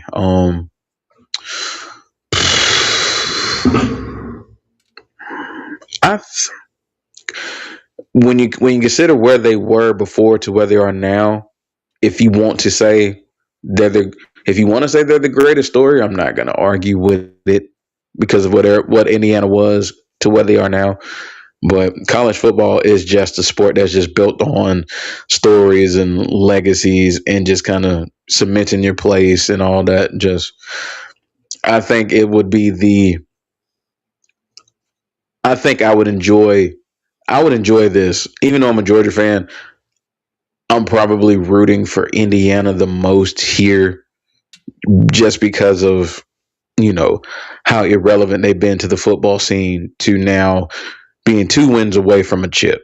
I think I'm rooting. If anything, I'll say I am rooting for them more than any other team in the Final Four. Flash. Excuse me. I think it's the greatest story ever. In college football history, I think it's up there. I mean, I've been on this show multiple times saying like, I'll kind of believe it when I see it type thing. Um, are they a Cinderella story? Or are they a real dang good football team? And I've been proven wrong, and I'm happy to admit it. Is it the greatest story? Yeah. I mean, off the top of my head, I'm trying to think of another one, like off the top of my head, and right now I can't think of one. I'd have to do some deep diving in that. But if they win the national title, I mean, yeah, I don't see why not. I can't make up an argument on why they wouldn't be. So, I mean, looking at the playoff bracket in general, I mean, we have Indiana and Oregon. I mean, any of these teams winning a national title is a story in and of itself. Oregon finally getting over the hump and finally doing it, after them being, in the top five as a top five football team for I don't know how many years now. And they've always been kind of that like, yeah, you guys are always top five, but we don't really take you seriously type thing. Yeah, because Dan Lanning talks too damn much. Yeah, like nobody's ever really taken that oh, you guys got the cool uniforms, like they're that organization. If Indiana wins one again, it's Indiana. Like nobody would think that they would ever win one, and here we are. we just talked about Ole Miss and Miami and the reasons why them winning one would be significant. So I think all of them are awesome possibilities. The greatest story ever in college football. I think it's up there. Yeah. But to make it simple, yeah. Okay. Hey, look, real quick, guys. Got to ask you one thing and one thing only. No, I don't. I'm just playing, man. Look, number one, I just want to wish all of y'all, while we still have the time on here, a happy new year. Here's to another 521,600 minutes that we have. Yes, I said every minute. 521,600 minutes. That's how You you watched you measure a year. watched you watched too much Rant. You watched way too much Rant. You what? That I don't get me wrong. The movie surprised me. It caught me off guard. It was actually really good because I've seen the movie before, but I'm like, yeah, to call that out like that, yeah. Yeah, happy 100, happy new year. Here's to another 521,600 minutes. So, look, make it a good year, man. Don't go around here whining and complaining. Yeah, look, you know what you got to do. You know what you got to do. Understand the assignment. Don't be talking about it. Be about it. Worst thing you could do is get to talking and get to chirping. Close your mouth. Understand the assignment. You know what you have So, to get better. You know what you have to do in order to be better. Get it done. And hey, get to it. Ain't no sense in talking about it. If you're gonna do it. Blank thinking twice. And that's all I have to say about that. I appreciate y'all for tuning in. Shout out to our number one fans in the chat. You know, tell me about it. we really appreciate y'all, man. Y'all make every show eventful. We thank y'all, man. You know, I'll be trying to avoid it. Yeah, It's like, yeah. and I appreciate some of y'all. Going out there. Putting your toes on the line for us. You know what yeah. I'm saying? Yeah. A PRF, you got anything to say, bro? I am so glad I'm so glad to be back at work on this, man. Yeah, because I've been kind of I've been wanting to do more content anyway, but I mean, I've really kind of been doing it kind of to get back out there, kind of keep from like just being like completely like felt like being off of the grid, off the whole content creation thing. But I'm so glad to be back on this and doing this with y'all. I'm ready for it. I'm ready for an even better 2026 than we had 2025. I'm not answering that damn question. Don't ask me that question no more. But but anyway, I am really I'm aiming to have an even better 2026 with y'all than we had in 2025. We had a banger 2025. Shout out to all the shout out to everybody in the pod and grind chat. Shout out to everyone. PSP. Um, well, hey, we're looking. Hey, this about momentum. This is carrying the 2025 momentum into 2026, and I'm excited and I'm hopeful for any and all new opportunities that come our way.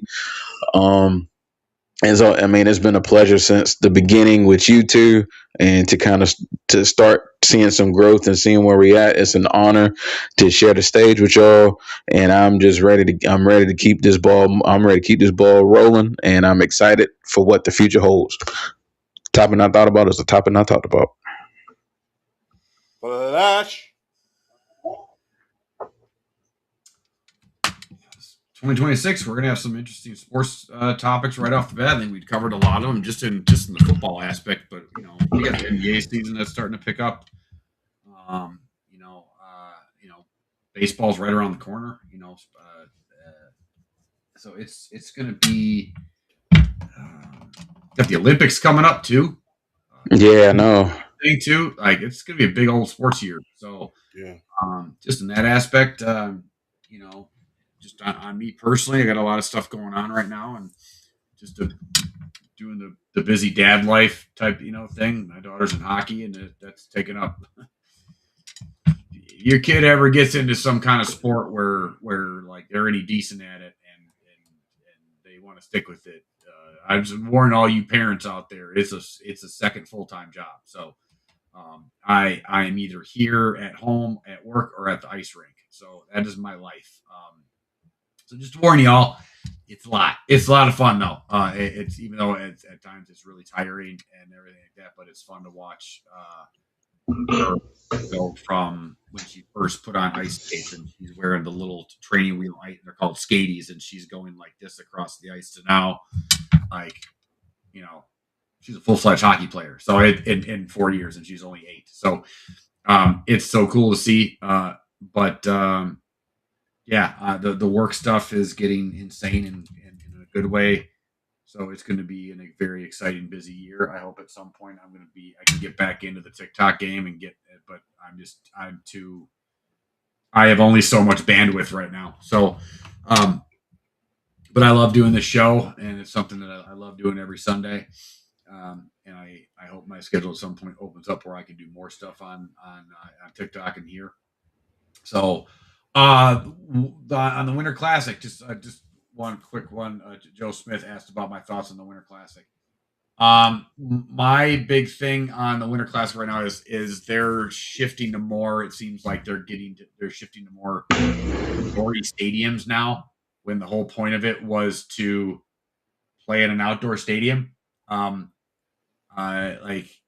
To me, it should be held in Minnesota, like in Lambeau Field and places like that, or New England, or it should be at a northern